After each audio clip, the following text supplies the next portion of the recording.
자, 이제 장인 뉴타운부터 설명을 드리겠습니다. 장인 뉴타운은 사실 원래는 장월 개발이에요. 그래서 장이동 월계동 개발이죠. 네, 장월 개발이었는데 월계동은 이제 노원구 지역이고 노원구 지역 할 때 설명을 드렸으니까 이제 그 아래쪽 저층 주거지대인 석관동을 포함해서 한번 설명을 드리겠습니다.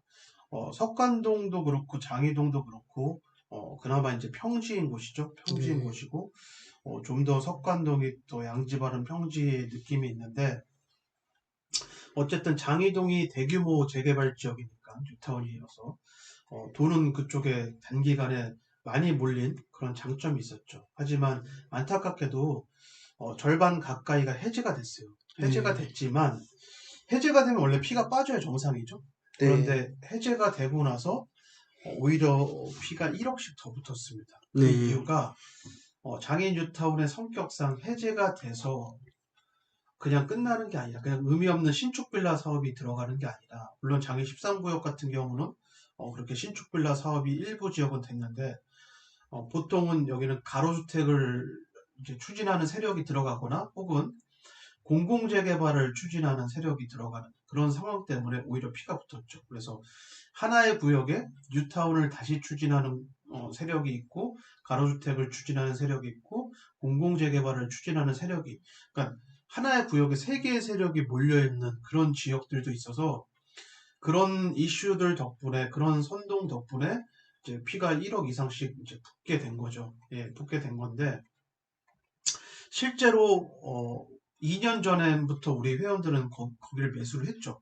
해제가 되자마자 매수를 했는데 저는 거기가 빠르게 될 거라고 보고 매수를 한 게 아니라 어쨌든 새로운 사업이 들어왔으니까 단기 1년에서 2년 정도, 최대 2년 정도 투자하기엔 상당히 좋아 보인다. 근데 그 전략이 맞아 떨어졌고 2년 전에 매수하셨던 분들은 작년 여름, 가을부터 이제 팔고 나가셨는데 수익이 뭐 이제 투자금 대비 2배 정도 수익을 내고 이제 나가셨죠. 뭐 내 돈 한 1.5억 들어갔는데 수익은 한 3억이 나고 그런 분들이 좀 꽤 계세요, 사실. 그래서 장인 뉴타운은 그런 식으로 내 시드머니를 불리기 좋은 그런 곳이지 않을까. 네, 예, 그런 그쵸. 식으로 해야 되지 않을까 네. 싶습니다. 자, 그리고, 좀 보면은 네, 장애 재정비 촉진지구는 이제 뭐 저층부에 연동형 상가를 만든다. 뭐 이렇게 되어 있고, 네, 연동형 상가를 만든다는 게 그거죠. 우리가 노원구 시간에 보여드렸던 상계 5구역 아파트 재건축에 대한 시뮬레이션 영상을 보여드렸잖아요. 네, 네, 결국은 이렇게 이제 사진에서 보는 바와 같이 펜스가 없이 만드는 거죠. 네, 펜스에 만들고 없이 만들고 이거 같은 경우는 일반 판상형 아파트 형식으로 만들었는데 저층부 상가를 만든다는 건 이제 주복합 형식으로 만들겠다. 네, 뭐 그쵸. 그런 네, 거죠. 예, 그렇게 해서 네, 상권, 그러니까 장인뉴타운이 재개발 지역이다 보니까 재개발 지역이 뭐죠? 재건축과 달리 싸그리 그 주변까지 개발을 하는 거잖아요. 그러니까 네, 기존에 있었던 식당 상권들까지 다 밀어버리고 개발을 하는 거여서 네, 실제로 여기 가보시면은 마땅하게 여기 입주민들이 뭔가 식사를 하거나 뭔가 문화시설을 즐길 만한 상권이 없어요. 그래서 네, 그 상권까지 한꺼번에 개발하겠다는 입장이어서 이 연도형 상가를 집어넣겠다. 네, 가 이제 핵심이 되는 거죠. 이쪽 개발은 앞으로 이제 네, 이런 식으로 그쵸. 개발을 하겠다라는 네, 거고, 장인 13구역은 해제되고 나서 도시재생 구역으로 지정이 됐어요. 네, 지정이 되면서 장인 13구역도 이게 이제 지도상에는 표현이 안 되지만 이 위쪽은 다 언덕동네예요. 그래서 이 언덕동네를 중심으로 사실 지금 신축 빌라들이 굉장히 활성화되고 있죠. 활성화되고 있고 이 넓은 13구역이지만 사실 지금 개발할 구역은 노후도 면에서는 극히 일부밖에 없다. 그래서 3분의 2 이상이 지금 신축 빌라로 노후도가 다 무너졌고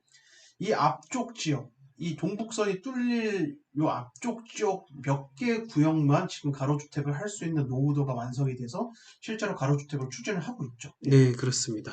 그리고 여기 이제 조그맣게 13구역에 연결되어 있는 12구역이 있는데 여기 같은 경우는 서울시는 13구역과 연계해서 개발을 하라는 개발을 하라고 권장을 하고 있어요. 그 말은 네, 뭐냐면 장애 13구역을 도시재생 활성화 지역으로 지정해서 상권 개발이나 혹은 뭐 1인 가구 주거지 개발을 지금 계속 하고 있는데 네. 그거와 비슷하게 12구역도 그런 식으로 개발을 해라. 그게 딱인 게 여기가 지금 동북선 역세권 창문여고 여기 들어설 12구역이에요. 그래서 네. 창문여고 역세권 주변 1인 가구 주거지 개발을 하는 용도로 이렇게 12구역을 권장을 하고 있는데 실제로 점점 노후도가 슬슬 무너지고 있습니다. 네, 무너지고 있는데 그렇습니다. 12구역 같은 경우는 해제되고 난 다음에 지금 공공재개발을 추진을 하려고 무척 노력을 하고 실제로 적극적으로 서울시에 우리 임대 많이 집어넣어도 되니까 하게만 해달라라는 입장인데 아직 발표는 안 나고 있죠. 예. 네. 그래서 불안한 지역이에요. 결론은 투자하기가 불안한 지역이다. 네. 그리고 이제 뭐 석관동 일대 같은 경우도 사실 재개발이 일찌감치 포기된 상태, 재개발이 여러 번 무너졌고 재개발을 권장하지도 않는 지역. 그런데 유심히 이 근처를 좀 돌아다니신 분들은 뭔가 변화가 일어나고 있다는 걸 느끼실 겁니다. 어디부터? 이 돌고지 역세권부터. 그래서 네. 돌고지 역세권 지구단위 계획구역을 크게 묶어놓고 여기 준주거 상업지역으로 대대적으로 중상향 해놓고 역세권과 가까운 곳은 1인 가구를 위한 도시형 생활주택을 굉장히 높게 지어놨고 그 주변에 상권 개발하고 있습니다. 그 이유가 뭐죠? 이 대단지 뉴타운 사람들이 먹고 마실 만한 상권이 부족해서 여기 한 포인트의 상권 개발 지역으로 하나 지정해놓고 그 다음 포인트가 광운대 역세권 앞쪽의 준주거 지역, 네. 지구단위 계획구를 묶은 준주거 지역과 도시재생 지역의 상권 개발 이 두 포인트의 개발을 하는 그런 개발 계획입니다. 그래서 실제로 돌고지 역세권은 지금 개발을 좀 하고 있고 여기에 석간시장이 있는데 석간시장도 재건축 확정이 됐죠. 네. 그런 식으로 지금 개발을 계속 하는 거죠. 이 아래쪽은 저층 주거지대가 있는데 재개발을 권장하고 있지는 않습니다. 그것도 안 되는 게 유네스코 세계문화유산인 조선 왕릉이 있어요. 그래서 이 경관을 보호하는 입장에서 서울시가 재개발을 권장하지도 않고 여기는 2종 7층 이하의 또 지역이에요. 그래서 아파트를 짓는다면 7층 이상을 짓기가 힘들고 만약에 7층을 뚫고 싶다면 과도한 서울시의 요구를 들어주거나 아니면 공공이 직접 해야 되는데 그렇게 되면 어떻게 되죠? 현금 청산의 대상이 되는 지역이 네, 될 수도 그쵸. 있겠죠. 네. 그래서 굉장히 불안한 지역. 네. 굳이 투자를 하면 안 되고 신축빌라 지분 쪼개기를 하는 가로주택을 추진하는 업자들에 의해서 지금 노후도가 많이 무너진 상태인데 원주민들은 우리 카페 회원들도 중에서도 원주민들이 계시는데 원주민들은 지금 현재 강력하게 반대하고 있습니다. 그에 반해 초토가 싸다고 신축빌라 매수해서 지분 쪼개기용 신축빌라 매수한 사람들은 동의서를 계속 제출하고 있는데 어쨌든 그 지금 새로 들어간 사람들의 동의서만으로 어떻게든 뭔가 조합 설립을 받을 수 있어도 아마 추가 분담금이 실제로 산정이 되는 사업시행 인가 단계는 통과되기 어렵지 않을까. 그래서 여기도 만약 굳이 내가 돈을 벌고 싶다면 완전 극초반에 들어갔어야 돼요. 네. 가로주택 정비 사업이 룰이라기보다는 일반 재개발이 룰이 좀 적용될 가능성이 또 있어 보여요. 그러니까는 통상 재개발이라고 하면은 이게 보통 한 10년 정도 걸리거든요. 조합 설립 인가까지 또 받는 것도 꽤 시간이 걸리는데 조합 설립 인가에서 또 사업시 인가까지 가는 것도 또 시간이 많이 걸리는데 이 가로주택 정비 사업의 원래 장점은 속도전인데 이 속도전과 전혀 상관없이 오히려 그 장기간 계속 손바뀜이 바뀔 때까지 그러니까는 그 사업을 다음 단계로 넘어가기 위해서는 어쨌든 이 추가 분담금을 충분히 감당할 만한 그런 사람들로 다시 세팅이 되거든요. 그렇죠. 네. 그러다 보면은 오히려 가로주택 정비 사업이 취지에 안 맞게 속도는 오히려 더 지지부진하는 그런 상황까지 놓여질 수도 있어요. 그리고 네, 선동 때문에 그간 엄청 올랐어요. 이제는 싸지도 않아요. 이제는 네, 싸지도 않고 그리고 굳이 가로주택을 하고 싶다면 같은 선동 지역이라면 여기를 해야죠. 장인뉴타운. 예. 네, 여기 엄청나게 많은 가로주택 지역이 있는데 더 유명한 지역을 해야죠. 가격이 비슷해졌다면. 예. 네, 그리고 여기는 고도가 또 막혀있는 지역도 아니고 그래서 사업성도 석관동보단 더 좋고 지금 가격적인 메리트도 석관동이 잃어버렸다. 그래서 네, 굳이 석관동에 투자를 할 이유가 없다. 지금 타이밍에서는 아예 극초반에 들어갔으면 모를까. 근데 네, 우리 회원들이 2년 전에 들어갈 때도 사실 선택의 여지는 있었어요. 둘 중에 하나 어디를 들어가느냐. 근데 저는 이쪽으로 집어넣었거든요. 그 이유가 무너지더라도 여기는 사업성이 여기보단 좋다. 예. 네, 어쨌든 그런 그렇습니다. 상태입니다. 네. 예. 이따가 가로주택에 대한 설명을 할 때 조금 더 자세하게 설명을 하겠습니다. 네. 그렇고 요건 이제 설명드린 건데 돌고지 역세권 개발 계획에 따라서 지금 돌고지 역세권 개발을 하고 있다.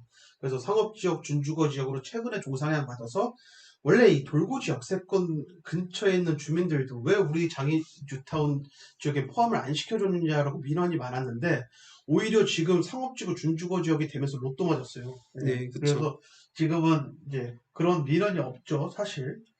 아주 높은 가격으로 건설사에 지금 보상받으면서 이주를 하고 있는 상황이죠. 예. 네, 그래서 현재는 도시형 생활주택과 장이 전통시장 재개발 사업이 장이 전통시장 재개발 사업이 아니라 석간동 그 전통시장 재개발 사업이 활발하게 진행되고 있습니다. 네, 그런 상태고 그리고 역세권 배우지로 신축 빌라와 함께 돌고지 역세권 뒤쪽 그 석간시장 그 라인으로 보면은 1인 가구를 위한 신축 빌라 원룸이 많이 들어서면서 그들의 입맛에 맞는 트렌디한 카페가 군데군데 조금씩 생기고 있어요. 네, 그리고 맞아요. 심지어 장인 뉴타운에 입주한 입주민들에게도 입소문이 나서 그쪽으로 이제 와서 돈을 쓰고 있는 그런 상태입니다. 예. 네, 어쨌든 변변하게 외식할 곳이 없는 장인 뉴타운은 이건 굉장히 큰 단점이고, 이거는 초반 신축의 시세는 자연스럽게 오르지만 나중에 그 신축의 시세에 제동을 거는 요소도 됩니다. 변변한 네, 상권이 없다는 건. 그래서 네, 빠르게 지금 상권 개발을 해주는 건 사실 장인 뉴타운의 땅값을 올려주는 데도 도움이 되겠죠. 예. 되고, 음, 사실 동북선 세력이 상당히 강하잖아요. 동북선을 선동하는 세력이. 근데 네, 여기 장인 뉴타운 인근에 동북선이 세 군데나 뚫려요. 이것도 사실 호재라면 호재 중에 하나죠. 예. 네, 그렇습니다. 그래서 좀 이따가 그 재개발 지역만 따로 띄어서 설명할 텐데 그때 좀 더 자세하게 설명하는 걸로 하겠습니다. 네. 여기가 참고로 이 돌고지 역세권이 준주거 지역이랑 상업 지역이 예전에만 거래가 됐거든. 예전에 거래했을 때는 평당 1300에서 한 1700, 1800 비싸봐야 그랬었는데 매물이 잠겼어요. 매물이 네, 잠겼다는 의미는 나중에 매물을 내놓을 시기쯤 되면은 많이 오르겠죠. 네. 엄청나게 비싸질 것 같습니다. 네, 어제도 성수동 쪽 그 단독주택이나 근린생활시설 빌딩들의 특히 빌딩들의 시세를 좀 많이 봤거든요. 네, 근데 놀라운 게 뭐냐면 야, 성수동 중공업 지역 내에 있는 빌딩들 거래한 걸 보면 평당가가 1년에 뭐 2천에서 적게 오르면 2천, 많이 오르는데 4천씩 올랐더라고요, 평당. 네, 그쵸. 예, 그래서 네. 어마어마하다라는 걸 또 다시 한번 느꼈습니다. 예.